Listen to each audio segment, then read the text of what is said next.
بینەرانی عزیزی رادیۆ تەلەڤیزۆنی سلێمانیم کاتتان باش. هەڵبژاردن بەردەوامە و بەرنامەی کەلتوری هەڵبژاردنیش بە بەردەوامی لە خزمەتتانین بۆ پێشکەشکردنی ئەڵلقەیەکی نوێی تایبەت بە کەلتوری هەڵبژاردن. ئەم شەو قسە لەسەر کۆمەڵە بابەتی گرنگەکەین کە لەناو کارنامەی لیستی پارتی دیموکراتی کوردستان لیستی 190 هاتووە لەگەڵ جۆر بەڕێز مامۆسای زانکۆ پسپۆڕی بواری ڕاگەن دکتۆرە نەزاکات.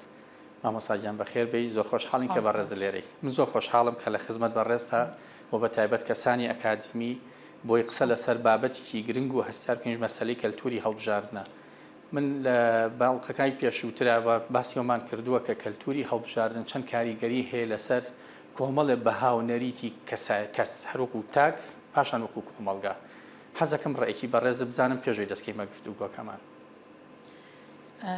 گەل لەسەر کەلتوری هەڵبژاردن کار بکەین. کەلتوری هەڵبژاردن جگە لەوەی کۆمەڵێک پرینسیپ و ڕێکاری گشتی هەیە کە لە ناو بواری هەڵبژاردنە، ئیتر ئایا هەڵبژاردننی پەرلەمانی بێ، هەڵبژاردننی شارەوانی بێ، هەڵبژاردننی سەرۆک کۆماری و ئەوانە بێ، بەگشتی کۆمەڵی ڕێکار و پرینسیپ و میکانیزم هەیە کە گشتیە لە هەموو هەڵبژاردننی هەموو وڵاتانێکە کاندید خۆیان ناسێنێت، مانیفێستی حیزبەکان بڵاو ئەکرێتەوە، ڕاگەیاندنەکان بانگەشەکەن. بەڵام لە کۆمەڵگەیەکە بۆ کۆمەڵگەیەکی تر بە پێی کولتوری سیاسی ئەو کۆمەڵگەیە، بە پێی کولتوری ئابووری و کۆمەڵایەتی ئەو کۆمەڵگەیەش کاریگەری ئەبێت لەسەر ئەو کولتورە هەڵبژاردنە. ڕەنگە بۆ نمونە ئێمەش مەسەڵەن ناساندنی کاندیدێک لە کۆمەڵگەیەکی شەرقیە جیاواز بێ لە کۆمەڵگەیەکی ئەوروپی. ڕەنگە مانیفێستی حیزبی لە کۆمەڵگەیەکی شەرقیە جیاواز بێ لە کۆمەڵگەیەکی ئەوروپی. ڕەنگە ڕاگەیاندنی بەکارهێنانی ڕاگەیاندن وەک ئامرازێک بۆ هەڵبژاردن لە کۆمەڵگەیەکی ئەوروپیا کە میدیا خاوەندارێتەکەی لای حکومەتە و پارتە سیاسیەکان ڕاگەیاندنیان نییە بەدەستەوە، ئەو فەوزایەی ڕاگەیاندن دروست نەبێت کە هەر حیزب و هەر پارتە کۆمەڵک ڕاگەیاندن بێنێ بەکاری بێنێ بۆ خۆی. لەگەڵەوەشە سۆشیەل میدیا تا ڕادەیەک گشتگیری، یعنی وەک چۆنڵێ لێکچوونێکی دروست کردو ئێستا لە جیهانە کە هەموو پارت و هەموو کاندیدەکان سۆشیەل میدیا بەکاردێنن و تا ڕادەیە دەتوانم بڵێم ئەوەی کە لە سۆشیەل میدیا ئەگوزارێت بە بەراورد بە میکانیزم و ئامرازەکانی تری بانگەشە و شێوازەکانی تری بانگەشە لە وڵاتانە لێکچوونێکی گشتی دروست کردووە کە لە ناو سۆشیەل میدیا چۆن هەریەکە لە حیزبەکان پاکیجی خۆیان. کەواتە دکتۆرە من لێرە تێگەیشتم هەموو کەسێک با بڵێن کە بەشداری لە پرۆسەکە چ کاندید بیان تاکێک بێت سەر بە یەکێک لە حیزبەکان بێت، دیتر ئایا لە پارتێکی دەسەڵاتدار بێ لە دەروی حکومڕانی بێ، کۆمەڵێک نۆرم و بەها هەیە بێ ئاگای لێ بێ. بۆ نمونە بێ ئاگای لێ بێ بەرنامەی حیزبەکەی چییە، بەرنامی کاندیدەکانی چییە، ئەگەر بچنە ناو دەسەڵاتەوە یان حکومڕانی بکەن فەرمانڕاوی بکەن چۆن ئێبن بەڕێوە. من لەوە تێگەیشتم ئەم بێ کۆمەڵە نۆرم و بەهای هەبێ. بەڵام تۆ ئەمی کە ئێستا باست کرد هەستەکەم لە ناو لیستەکانەکە ئەگەر چاو پیا بخشێنی زیاتر ئەوەندەی با بڵێن قسەی شەخسی هەیە، با بڵێن لە دەرەوەی فۆرم و سلوکە کۆمەڵایەتی و سیاسی و ڕاگەیاندکارێکەوە. تۆ دیوە ڕاگەیاندنەکەی چۆنە بینیان با بڵێن ئێستا لە کارنامی لیستی 190 هاتووێکە لە دروشمەکان ئارامی و ئاوەدانیە، یعنی پێت ئەڵێ و لە ناو پرۆژەکانیشە کۆمەڵێک بەندی داناوە لە ناو کارنامەکەیە، پێت ئەڵێ چۆن ئارامی بەدەستێنین و چۆن ئەگەین بەم ئاوەدانیە. بەڕێزە خوێندنەوە چیە بۆی بۆم؟ لە ڕاستیان خۆی ئەو پێوتێ مانیفێستی هەڵبژاردن واتە ئەو پاکیج و ئەجندایی کە حیزبێک یا کاندیدێکەی تر ئامادەی کردووە کە بانگەشەی بۆ بکە، کە قەنەعەت بە دەنگدەر کا بۆی دەنگ بدات. ئەم مانیفێستە و ئەم ئەجندا و پاکیجەش هەڵقوڵاوی قورسایی ئەو حیزبە، مێژووی ئەو حیزبە، کار و ئەچالاکیەکانی ئەو حیزبە لە ڕابردووە و ئەو وعد و بەڵێن و پلانێک کە هەیەی بۆ ئایندە. باشە کاتە نابێت لێرە ئامرازێک هەبێ یان ڕوونکردنەوەیەک هەبێ، شیکاریەک هەبێ بۆ ئەوی کە پێمان بڵێن ئەم حیزبانە ئەیانە چی بکەن. ئێستا لە کارنامەی لیستی 190 پارتیا هاتووە پێکەوەی و خۆڕاگری. پێتەڵێ ئێمە ئەمانوێ بێکەوە بین ئەمانوێ خۆڕاگر بین بەرامبەر بۆ دۆخانی ئەوکانە بێ موشی بکرێتەوە بڵێ پارتی دیموکراتی کوردستان من ینی زۆر جوان دیراسی پرۆژەکەیم کردووە و دروشمەکانیم کردووە بەڕاستی مانیفێستێکی زۆر زۆر جوان نیشتمانیانە لە خەمی تۆ باسی سۆشال میدیاشت کرد لە ناویانەوە خوا بزانم کتێبیشت هەیە لەو بارەیە و پێم خۆشتە دوایە کە مەجال بۆچی لەنا ئەو باسەش باسی ئەوە کراوە کە تو جۆرێک لە خەریکە ئاشتەوایی کۆمەڵایەتی تێکە بەڵام لەناو لیستی کارنامەی لیستی سەونەوەیە باسی گرێبەستی کۆمەڵاتی کرا کە ئەگەڕێتەوە بۆ دەستور باز دەوا کە بێت دەستور هەبێت ئەخرەوە پارتی نییە کە و ئاسایشی کۆمەڵایەتی نەنە بەبەستم ببوورم بەسم نییە بڵم پارتی ئەوەکە پارتی داوا ئەکا لە ڕێگەی دەستورەوە لە ڕێگەی میکانیزمە دەستوری و یاساییەکانەوە ئەمە بکە ئەمە هەزناکی پرۆژێکە هەر خۆی پرۆژێکی کامەڵ و پێویستی بە تەفسیر و خوێندنەوەی زیاتر هەیە ئەجندا و مانیفێست و پاکیجی پارتی پاکیجێکی شمولی پاکیجێکە لە خەمی خەڵکەوە لە خەمی نیشتمانەوە لە خەمی ئایندەی ئەم هەرێمەوە لە خەمی پاراستنی قەوارەی هەرێم و پاراستنی ژیانی خەڵک و پاراستنی ئایندەی خەڵکی هەرێمی کوردستانە هەڵقڵاوە پارتیەوێت ئەڵێ ئارامیشی شی کردوێتەوە باسی شیەکە ئەو پێی وایە لە ئێستادا هەرێمی کوردستان پێویستی بە ئارامیە ئەبێ ئەم ژینگەیە سەقام ئارامی تیابێت ئارامی تیان نەبێت سەقامگیری تیا دروست ئارامیە بە یاسا ناکرێت واتە یاسا ڕۆڵێکی گرنگی تیان نابێت چونکە ئەوە تا ئەمەڵێ ئارامی پلانی هەیە کە لە ئایندا و چی ئەکا بۆ ئەم باسی گرێبەستی کۆمەڵاتیە کات کە دەستور ئەکاتە مەرجعی ئەم گرێبەستە ئەمە یەکێکە لە شتە زۆر گرنگەکان کە من خۆم زۆر سەرنجم لە سەرەتی ئەو ئایندا پلانە کە ئیش لەسەر هەبوونی دەستورێکیش بکرێت هەر شتێک ڕوو باگەر دەستورێکی لە پشتەوە نەبێ بۆی هەبێتە پاشاگەردانی و کەس بە کەس وەکوی کە ئێستا خەریکە سۆشال میدیا بۆ شێوەی لێ دکتۆرە حەزەکەم تۆزە لەسەر پێگە و ڕۆڵی ئافرە لەناو لیستی کارنامەکەی پارتی دیموکراتی کوردستان لیستی سەونەوە تۆزە قسەم بۆ بکەیت. پارتی دیموکراتی کوردستان بەبێ ئەم مانیفێستەی کە ئێستا هەیەی باوەڕبوونی بە توانای ئافرەت و سوودوەرگرتنی لە توانای ئافرەت و تەمکینکردنی ئافرەت لە مێژووی پارتی دیموکراتی کوردستانە بوونی هەبووە و بەردەوامیش گەشەی پێداوە و قەناعەت و باوەڕە ڕەنگە هەندێ لایەن هەندێ حیزب لەبەر هەندێک اعتیباری نێودەوڵەتی و اعتیباری شتی تر یان لەبەر مزایەدە ئافرەتی هێنابێت وەکو ناوێک دای نابێت وەکو ڕەمزێک دای نابێت بەڵام پارتی دیموکراتی کوردستان لە ناو مەدرسەی بارزانیە و لە ناو ئەجندا و سیاسەت و استراتیژی پارتیا لە مێژووی دامەزراندنیوە تا ئێستا باوەڕی بە توانای ئافرەت هەبووە و تەمکینی بۆ ئافرەت کردووە و ئافرەت لە ناو پارتی دیموکراتی کوردستانە بە بەهاوە سەیری ئەکرێ و بە چۆن ئەڵێ دەستکەوتێک و گەوهرێک سێر ئەکرێ کە ئەتوانرێت سوود لە تاقە و توانەکانی وەربگیرێ بۆیە هەر پاکیج و مانیفێستێک کە پارتی دیموکراتی کوردستان بۆ هەڵبژاردن دای ئەنێت بۆ کۆنگرە دای ئەنێت ئەو باوەڕ و قەناعەتەی کە بە ئافرەت هەیەی و ئافرەت بە ضرورەت ئەزانێ بۆ ناو پارتەکەی و بۆ ناو حکوومەت و سوودی لێ وەربگیرێ لە ئۆرگانەکانی ناو وڵاتە لە ناو ئەوە ڕەنگ ئەداتەوە لە ناو ئەم مانیفێستەشە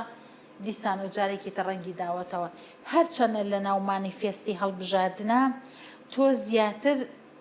باسە گشتیەکانەکەی کە تاک لە ناو کۆمەلگا بە گەنج و بە ئافرەت و بە پیاوەوە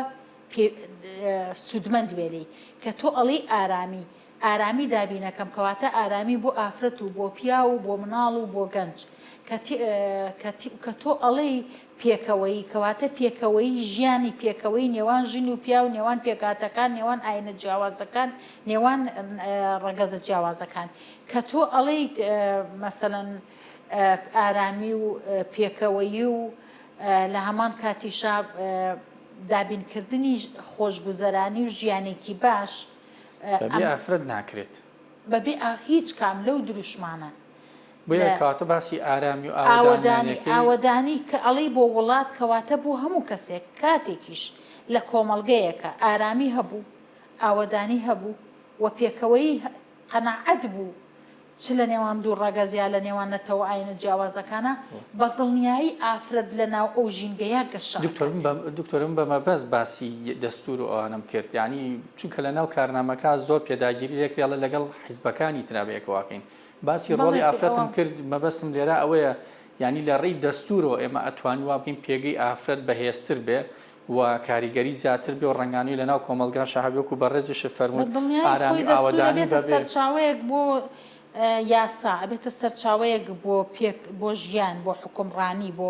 هەموو سیستەمەکانی تری حکومڕانی ئەو وڵاتە لە دەستورەوە سەرچاواگرێ. بۆیە کاتێک کە لە بەندەکانی دەستورە تۆ مافی پێگاتەکان، مافی ڕەگەزی جیاواز ئافرەت و پیاوە منداڵ هەمووی دابین کرد، کەواتە ئەوە بێتە بناغەیەکی باش و تۆکمە. بۆیە لە ناو باسی دەستورەکات پارتی دیموکراتی کوردستان چونکە بە ضەرورەتی ئەبینێت،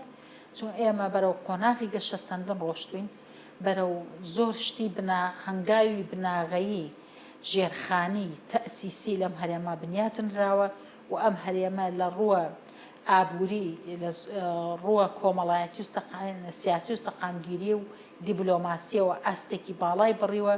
بۆیە ئەبێ ئیتر لەمە زیاتر لێ ڕانەوەستین کە دەستورێکمان هەبێت بۆ ئەوەی زیاتر ئەم قەوارەیە پارێزراوە بێ و ژیان و وزەرانێکی باشتر و دوور لە تونوتیژی و دوور لە کۆمەڵگەیەکی شپرس بۆ دروستکا بۆ هەرێمی کوردستان. بۆیە کە باسی تونوتیژیت کە من یەکسەرەوە هاو بە خەیاڵمە ئەگەر کۆمەڵگەیەک بە تەنها پیاوبی بەڕێوە پشت بە دەستور و یاسا نەبەستێ بێت چی ڕووبە. بۆیە لێرە پرسیارەکە ئاوا لەکەین ئەگەر بڵین کاتێک ئافرەتان وە لە ڕێگەی بەرنامێکی تۆکمەی و لیستی سەونەوەی پارتی دیموکراتی کوردستان بۆ هەڵبژاردن پێتەڵێ کە چەند بە وردی بیر لەم بابەتە کراتەوە بە تایبەتی پێکەوەی و خۆڕاگری. ئەگەر خێزانەکانمان، ئەگەر کۆمەلگاکەمان، ئەگەر حیزبەکان هەتا بەگشتیش بێک و خۆڕاگر نەبن و بەیەکەوە نەبێت ترازان دروستە بێ. ئەم ترازانە لێکەوتەی خراپی ئەبێت، زۆرجات بەرەو توموتیژی سەرەکێشێ. کەواتە ئێستا توندڕەوی بەداخەوە خەریکە لە زۆر کۆمەلگەکانە سەری هەڵداوە و سۆشیال میدیا و تەکنەلۆجیاش ئەوەندەی بوو بە وەسائلێک بۆ نەشر و بڵاوکردنەوەی بیری توندڕەوی و بیرێکی وەک چۆنەڵە تنوتیژی ئەوەندە نەبوو بە سەرچاوەیە ئامرازێک بۆ دروستکردنی ئارامی و سەقامگیری. بۆیە بەڕاستی چەند سەردەمەکە تەکنەلۆجیای و بەرەو پێشترە ڕۆین، بەڵام بیری توندڕەوی ئەگەر ئاگادار نەبی لە ناو کۆمەلگا گەشەکات تنوتیژی زیاتر سەرهەڵەدات. بۆیە ئەمانە هەموو ئەو ئارامیە لە بناغەیە کۆ سەرچاوی گرتووە کە پێداویستی ئەم کۆمەلگەیە، پێداویستی نەک ئەم کۆمەلگە، پێداویستی واقع هەموو کۆمەلگاکانی جیهانە و ئەو پێکەوەیە لەوەین کردووە پارێزگاریکردن بێت لەو قەوارەیە بە بۆ هەموو پێکهاتەکان و ئاوەدانیەکەش لەوە سەرچاوی گرتووە کە ئەم هەڵاتە هەنگاوی زۆر باشی ناوە لە ئاوەدانیە، بەڵام هێشتا پێویستمانە. واتە ئەو دروشمانی کە پارتی دیموکراتی کوردستان دایناون ئەمە دروشمانێکن کە دەرەقەتی دێت و خۆی بە بەرپرسە زانێ بۆ لە بەرەوەی کردوویەتی و ئەتوانێ بەڵێندانی دروشم ئاسانی پارت و لایەن هەیە، ناتوانێت مانیفێستی بێ بۆ لەبەرەوەی ئەزانێت ناتوانێت جێبەجێکە. چەند ساڵێک هەی بووە بەڵام نەیتوانێت جێبەجێکە، ئێستا ناتوانێت خۆی ڕوبەڕووی کۆمەلگە بکاتەوە. بەڵام پارتی دیموکراتی کوردستان لە هەموو هەڵبژاردنەکانە چونکە ئەو دروش ئەوانە ئەکاتە دروشم کە ئەتوانێ بیکە. بۆیە لەم خولەیە بۆ لەو خولانە کە هەر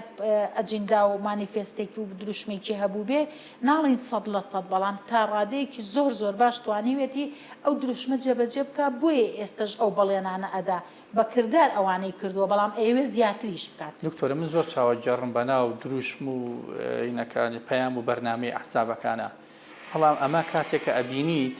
ئەم لیستی کارنامەیەمە هەر لە خۆیان بەرپرسیارەتی نییە کە ئەبێتە نووسرا و چاپەکە لە ڕووی ڕاگەیاندن و لە ڕووی خۆ مانیفێستکردن و خەڵکانی شارزاک بەڕێستان ئەکادیمیەن قسەی لەسەرەکەن و شیکاریەکانی خۆتانی بۆکەن. هەز ناکەی ئەمە جۆرێکیشە لە بەرپرسیارەتی ڕانەکردنە لەو ئەرکی کە پارتی لە مەسئولیت ڕاناکە، پارتی خۆی بەرپرسیارەتی هەڵەگرێت و ئەو بەڵێن و وعدانەی ئەیدا ئەو بەرپرسیارەتی هەڵەگرێکە ئەتوانێت. بەڵام هەستەکەمە لە بەڵێن گەورەترە ئەمە جوانی جیاواز لە هەموو حیزبەکانی تر پارتی دیموکراتی کوردستان جوانترین، من لە ڕوانگەیەکی مارکێتینەوە سێریەکەم و خەڵکی تریش لە ناو خەڵکای گوێم لێ بووە، پارتی دیموکراتی کوردستان جوانترین مانیفێستی هەڵبژاردنی بە شەرح و بە ڕێکوپێکی و بە داتا و بە خوتواتەوەش پلانیشەوە کە چۆن جێبەجێ ئەکات خستوەتە ڕوو. دکتۆرە ڕێک نیش مەبەستم ئەو بوو، ینی سێکی هەم دیزاینێکی جوانی شێ زۆر سادەیە بەڵام لە ناوەڕۆکە زۆر پڕە ئەبینی منیسم باسی ئەوە بکەم پوختەگینا قوڵە بەڵێ ئەخمش بیسم باسی ئەوە بکەم پارتی دیموکراتی کوردستان لەو ئاستایە مەبەستمێ دەرفەتێکی یا بە ئەو دروشمانە لە قورسایی پارتەکەەوە هاتوو. منش ڕێک مەبەستم ئەوە بڵم دەرفەتەکە درا بۆی کە خەڵکانی ئەکادیمی و خەڵکانێکیش کە لە دەروی ئەکادیمیەکانن توان تێگەیشتنیان بۆی ئەگەر پارتێکی چۆنەڵێن بەرپرس و پارتێک بێ باوەڕی بەخۆی هەبێ کە ئەچێتە ناو هەڵبژاردنەوە بێ مانیفێستیە بێ. ئەمە نییە لە دنیا هیچ پارتێ بێتە ناو هەڵبژاردنەوە مانیفێستێکی نەبێ خەڵک بڵێ ئەدێ بزانام ئەم پارتە چیم بۆەکە. پارتی دیموکراتی کوردستان ئەوەی هەیە ئەمە نیشانەی سەرکەوتن نیشانەی هەبوونی سیستم و پرینسیپ و بنەما و بەرپرسیارەتیە لەم حیزبا کە بەم دروشمانەوە بەبێ ترس بەبێ مجامەلە بەبێ بەڵێنی گەورە و زەق و مزایەدە ئەمەی خستوەتە ناو من وا تێگەشتم لە قسەکانی تۆ ئەگەر وانە بوو بۆم ڕێککەرەوە ئەمە دیدگای پارتی دیموکراتی کوردستان لیستی 190 بۆ هەڵبژاردنەکانی کوردستان باشە کەواتە پارتی بەڕوئیاوە بە دیدگایکی ڕوون و پێشوەخت دیباجەیەکی هێڵە گەر ئێمە بچینە ناو هەڵبژاردن بەم بەرنامەیەین و بەرپرسیاری شەبین لەم بەرنامەیە ئەم قسەی دروستە ئەوە گەورەترین نیشانی سەرکەوتن و باوەڕبوون و خەم هەڵگرتن و بەرپرسیارەتیە کە حیزبێک ئەوە ئەتوانێت ڕاشکاوانە سەربەرزانە بێترسانە مانیفێستێکی پڕ وەعدێکی قورس بەڵێنێکی تۆقمەی چڕ و پڕی هەستێکی باڵای بەرپرسیارەتی خۆی ببینێتەوە بیکات بخاتە ناو جەماوەرەوە بڵێ من بەمەوە دێم. ئەمە ئەگەر پارتێکی وەکو پارتی دیموکراتی کوردستان نەبێت کە ئەو مێژووە سەرکەوتووی هەیە و ئەو قیادە سەرکەوتوانەی هەیە و ئەو کارانەی هەیە کە لە ڕابردووە کردوێتی ناتوانێت بچێتە ناو ئەو بەڵێن وی پارتی دیموکراتی کوردستان ئەتوانێت ئەو بەڵێنانە بە بەکردار کردوێتی و ئەوێ زیاترش بەڕێز وەکو کەسێکی ئەکادیمی لێران پرسیارە لە یەکەمەوە بەڕاستی دڵنیاشم ڕاشکا وەڵامەیتەوە. ئێمە کاتێک ێستا لەسەر پرۆگرامی قساکە منەم هەر شەوی لەسەر بەشێکی ئەم پرۆگرامە لەگەڵ میوانەکانمان گفتوگۆەکەم. زۆربیان هەمووی کەوانی کە قساکەین شیکاری زۆر قوڵوک خۆت بەڕێز لەسەر فەرمت بەڵام من ئێستا بزانم لە بینی ئەو ڕوئایی کە باسەکەوەی کە لیستی سەونەوە هەیەی و لیستەکانی تر ناڵێن بەراوردیەکەین و هیچ قسێکشمان بۆ لیستەکانی تر نابێت بە قەدری کە قسەمان لەسەر پرۆژە بەرنامی لیستی سەونەوەیە هەست ناکەی ئەوانی کە ئەیانوە کێبەرکێ لەگەڵ ئەم بەرنامەیە بکەن بە بێ بەرنامە ڕوبەڕووی بوونە تۆ زیاتر گوتارێکی پۆپۆلیستی زاڵە و زیاتر لە قسەی ئاساییەوە نزیکتەوە دوی پرۆژە بێ و سبەینێ تۆ وڵاتێکی بیتە دەست هەرێمێکی بیتە دەست بڵێ بۆم بەڕێوەبەرە هیچ شتێکی ڕسمی پێ نییە و ئەمە کێسە لە بەردەست منایە پێت بڵێ ئەمە بەرنامەکەمە من ئەمە جێبەجێەکەم بەداخەوە گوتاری پۆپۆلیستی بەداخەوە گوتاری پۆپۆلیستی ئەو گوتارە پۆپۆلیستیە ئەو خێتابە چۆن ئەڵێ نەڵێن بێمانە کەممانای بێبەهایی وەک چۆنەڵێ کۆمیدیانەی کە زۆر جار ئەمان بینی لە کار و لە ڕفتارە ئەوەش ئێستا بووەتە مانیفێست و پاکیجی هەندێک لە پارتەکان. من وەک خۆم بەدەر لەوەی کە کادیرێکی باڵای پێشکەوتی پارتی بم وەک ئەکادیمیەک وەک سپۆڕێکی بواری مارکێتین جگە لە پارتی دیموکراتی کوردستان مانیفێستی حیزبەکانی ترم نەبینیوە هەیان بیانیان بێ ناتوانم بڕیار بم بڵێم هەیانیان نیانە بەڵام نامبینیوە کۆمەڵێک دروشمەکە لە ڕاگەاندنەکانە بیبینی نەگەر شتێکیان هەیە هەبێ بەس من وەک خۆمەڵێم نەمبینیوە ئەوەی بەو شێوەی پارتی دیموکراتی کوردستان بێترس و ڕاشکاوانە خستوویەتێ بەردەستی ڕاگەیاندنەکان و نوخبە و جەماوەری خەڵکی کوردستان بەش بە حاڵی خۆ من نەمبینیوەی لانەکە ئارامی و ئاوەدانی پێکەوە خۆڕاگری ئەمە ئەو لەو دروشمە سەرەکیانن کە هەموو کاندیدەکانی لیستی سەونەوە ئیڵێن و لە هەموو ڕاگەاندنەکانی پارتی دیموکراتی کوردستانەوە بینرێ بەڵام وەکو وتمان من لە لایەنەکانی تر وەکو خۆم بۆنی کە چاودێریم کردووە ناڵم نیانە وەکو بە ڕێزە فەرمو بەڵام نەماندی زیاتر نەمان بینیوە نمایش بکرێت نازام هەیە یان نا بەڵام پارتی دیموکراتی کوردستان بێ بەرپرسانە و بێترسانە بە ڕاشقاوانە مانیفێستی خۆی بە ئامادەی و بە جوانی خستۆتە ئەمە قوە و هێزی ئەو پارتە دەست و چاو خۆش بێت دکتۆرجان دیارە بە قسە و باز لەگەڵ بەڕێستانە وەکو خەڵکانی ئەکادیمی و پسپۆر بابەتی زیاتر هەڵەگرەوە هیوادارم توانین لە بۆنی تر و لە کاتی ترا لە خزمەتا بین بەڵامیتر دەرفەتی کات هەر ئەوە نێ و بۆ لیستی 190 بوو سەرکەوتن بۆ لیستی سۆنە و کاندیدەکانی